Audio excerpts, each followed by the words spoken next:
Bonjour et bienvenue sur RDC UKTV, votre média de référence pour déchiffrer l'actualité politique, sociale et culturelle en RDC, avec des analyses approfondies, des enquêtes de terrain et des programmes captivants. Nous vous informons pour sensibiliser. Rejoignez notre communauté, aimez, commentez, partagez et surtout abonnez-vous pour rester informés des réalités qui façonnent la RDC en Afrique et partout dans le monde. Pour ses adieux à Charlie Kirk, l'Amérique trumpiste célèbre son martyr prière, hommage à Dieu Tout-Puissant et appelle à manier l'épée contre le mal. Pour ses adieux à Charlie Kirk, assassiné le 10 septembre, la droite américaine a célébré la mémoire de l'influenceur pro-Trump avec des sommets de ferveur religieuse. Près de 65 000 personnes ont rempli le stade prévu pour la cérémonie à Glendale, en Arizona sud-ouest, où le président américain a été accueilli au rugissement de USA, USA, USA. C'est un martyr mort pour la liberté américaine, a lancé le milliardaire républicain face à la foule habillée aux couleurs du drapeau américain, qui a fréquemment repris en chœur les morceaux de rock chrétien rythmant la cérémonie. Après avoir conduit plus de 12 heures depuis le Texas, Monica Mireles acquiesce de tout son être. Je le vois comme un martyr du Christ, confie à l'AFP cette infirmière de 44 ans qui regardait quotidiennement les vidéos du militant sur Instagram. Tué d'une balle dans le cou sur un campus universitaire, Charlie Kirk prêchait la parole conservatrice auprès de la jeunesse avec son podcast quotidien et son association Turning Point USA. Ce télévangéliste du Trumpisme était pour elle le parfait exemple de ce que nous devrions faire en tant que chrétiens, être audacieux et faire entendre notre voix. C'est tellement triste qu'il ait été réduit au silence, comme se désole-t-elle, c'est comme perdre un frère. Principe biblique, ces discours passionnés anti-avortement et anti-immigration ont séduit cette américaine pieuse d'origine mexicaine. Il défendait les principes bibliques contre la communauté LGBTQ. Apprécie-t-elle, cela lui a valu beaucoup de haine, mais je crois qu'il a été incompris. Je pense qu'il essayait de répandre la vérité et l'amour, estime-t-elle, en oubliant que M. Kirk a largement contribué à la désinformation pour tenter de faire croire que l'élection présidentielle de 2020 avait été volée à Donald Trump. Quoi qu'il ait dit, il ne méritait pas d'être tué pour avoir exprimé son opinion et ses croyances, souffle Nick Chisholm. Le lycéen de 15 ans est encore choqué par les réactions de certains camarades de classe lorsqu'ils ont découvert la vidéo du meurtre de ce père de famille qui laisse derrière lui une veuve et 2 enfants. Ils ont ri, ils ont dit qu'il l'avait mérité, raconte-t-il sous sa casquette camouflage Trump 2024. J'ai vraiment perdu tout respect pour ces gens. Beaucoup de choses restent à éclaircir sur la dérive du tireur Tyler Robinson. Élevé par des parents républicains, le jeune homme de 22 ans entretenait une relation avec une personne transgenre et a motivé son geste par la haine véhiculée selon lui par M. Kirk. Vous n'avez aucune idée du dragon que vous avez réveillé, vous n'avez aucune idée à quel point nous serons déterminés à sauver cette civilisation, à sauver l'Occident, a lancé à la tribune Stephen Miller, proche conseiller de Donald Trump à la Maison-Blanche, tous Charlie Kirk. Un discours qui résonne dans les allées où les volontaires du Parti républicain proposent de s'inscrire sur les listes électorales. Le tireur a été influencé par le Parti démocrate. Ce sont eux qui ont vraiment poussé à mélanger les genres, à dire qu'il n'y a pas d'hommes, pas de femmes, juge Wesley Inglis. À 61 ans, cet ingénieur mécanique californien reste nostalgique de son enfance lorsque les églises étaient pleines. Il voit d'un bon œil les projets du vice-président J.D. Vance qui a suggéré cette semaine de supprimer les avantages fiscaux accordés à certaines associations de gauche. Nous ne pouvons pas simplement réprimer l'opposition, il faudrait des preuves qu'elles ont financé la mouvance antifasciste, insiste-t-il. Au milieu de cette ferveur, Jérémy Schlottmann préfère rester prudent. Ce catholique de 21 ans qui accorde son pardon à l'assassin, comme l'a fait à la tribune Erika Kirk, la veuve, et vient de rejoindre Turning Point USA, souhaite simplement se battre sur le terrain des idées. Je pense que c'est la meilleure réponse, confie cet étudiant en biologie. Tuez-en un et 1000 autres se lèveront. C'est ce qui se passe. Le tireur vient de créer une génération de nouveaux Charlie. Nous sommes tous Charlie Kirk maintenant. Stade français, AS Monaco, Milan AC. Pourquoi les États africains multiplient les partenariats avec des clubs européens?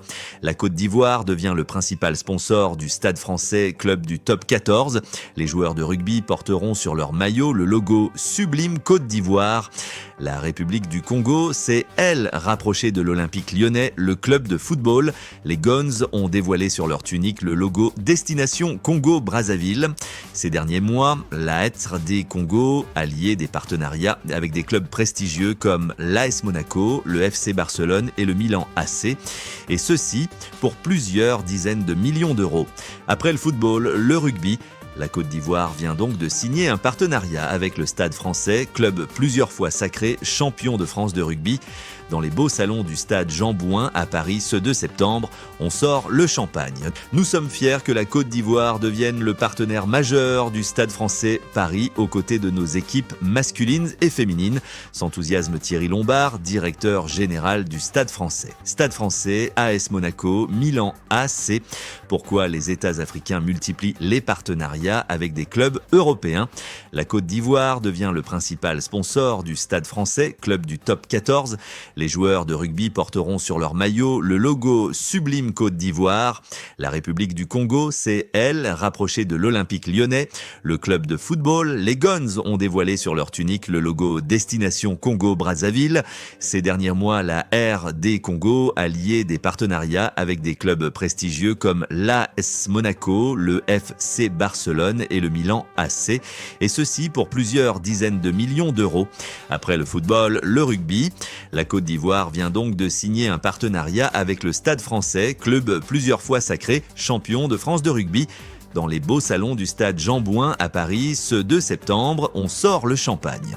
Nous sommes fiers que la Côte d'Ivoire devienne le partenaire majeur du Stade français Paris aux côtés de nos équipes masculines et féminines, s'enthousiasme Thierry Lombard, directeur général du Stade français. Ike. Il court sur 3 ans. Le club a surtout pour obligation de vendre l'image de la Côte d'Ivoire sur son maillot, mais également sur les réseaux sociaux. Réseaux sociaux, images de marque, logo sur les maillots. Ces exigences reviennent sur tous les contrats que les pays africains ont signés ces dernières semaines avec des clubs professionnels européens, surtout dans le football. La République démocratique du Congo a ouvert le bal cette année, en juin dernier, en signant un contrat avec l'AS Monaco sur 3 ans. Montant de l'accord, 4,8 millions d'euros. L'AS Monaco s'engage à promouvoir l'image de la République démocratique du Congo sur ses réseaux sociaux. Le gouvernement congolais a multiplié ses accords avec le FC Barcelone et le Milan AC. RD Congo au cœur de l'Afrique. Pour le partenariat avec le club milanais, c'est le ministère du Tourisme congolais et non le ministère des Sports qui a porté le projet. Et là, l'exigence est la même. Le club milanais doit promouvoir l'image de la République démocratique du Congo au cœur de l'Afrique. Un pays est pionnier dans ces partenariats, le Rwanda du président Kagame. En 2018, le gouvernement rwandais, à travers l'agence chargée de promouvoir le tourisme, Visit Rwanda, signe un contrat de sponsoring avec le club londonien de Premier League. Paul Kagame est un fan d'Arsenal et le club a une vraie côte d'amour en Afrique de l'Est depuis les années Wenger, entraîneur de 1996 à 2018. L'objectif est alors de changer l'image du pays marqué par le génocide des Tutsis de 1994 et de faire venir les touristes. Le ticket d'entrée était élevé, un peu plus de 30 millions de livres pour 3 saisons. Il y a eu une certaine opposition, des réticences au début de ce sponsoring. Pourquoi dépenser de l'argent pour ce club anglais? Mais ce partenariat a eu des effets sur la progression du tourisme dans le pays et les réticences se sont atténuées, constate Jean-Baptiste Guégan, géopolitologue du sport. Début 2020, 15 mois après la signature de l'accord avec Arsenal, le Conseil du développement du Rwanda, RDB, révélait les retombées du contrat avec le club du Nord de Londres. Pour l'année 2018, la fréquentation touristique dans le pays avait augmenté de 42%. Plus de 1 700 000 touristes étrangers, européens, mais aussi africains, essentiellement du Nigeria et du Kenya, se sont alors rendus dans le pays. Avant la signature du partenariat, 71% des millions de fans d'Arsenal dans le monde ne considéraient pas le Rwanda comme une destination touristique. À la fin de la première année du partenariat, la moitié des fans d'Arsenal considéraient le Rwanda comme une destination à visiter, expliquait alors la directrice de Visit Rwanda en 2020, Belize Kariza.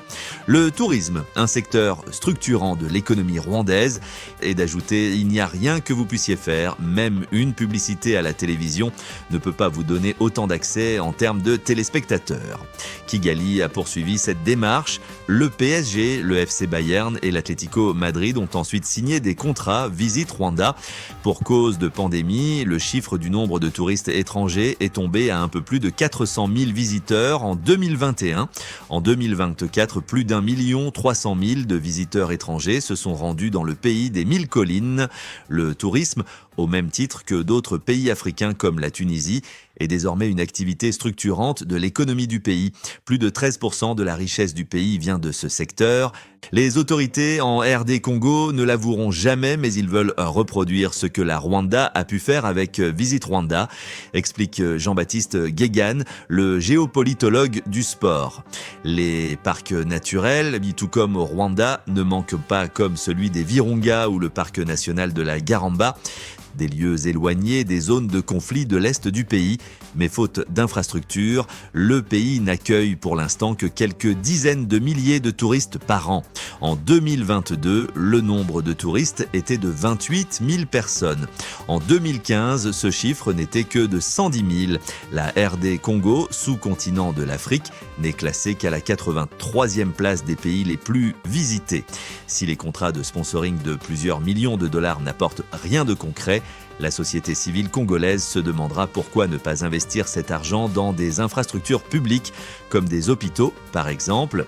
La question des moyens pour lutter contre les inégalités de développement se posera, ajoute l'expert des stratégies d'influence dans le sport. Des clubs comme Lyon pour le football pour la République du Congo ou le rugby avec Stade Français pour la Côte d'Ivoire ont promis de développer le sport dans les pays avec qui ils ont noué des partenariats. Le terme de développement du football est souvent repris dans les discours des clubs, mais sans que des précisions soient réellement apportées. L'AS Monaco s'est dite prête à faire venir jouer son équipe en RD Congo, mais pour chaque déplacement, le gouvernement devra débourser un peu plus de 200 000 €. Seul le Bayern Munich a réellement développé un centre de formation et de détection des jeunes talents locaux au Rwanda, à Kigali. Ces contrats, notamment en République démocratique du Congo ou en République du Congo, suscitent la polémique chez les acteurs locaux du ballon rond. Le football de club connaît une grave crise en Afrique centrale. Pour la saison 2024 à 2025, le championnat en République du Congo a été abandonné faute de moyens. En 2023, le championnat de RD Congo avait été également annulé. Pourquoi le projet de sponsoring avec l'AS Monaco fait réagir en RD Congo?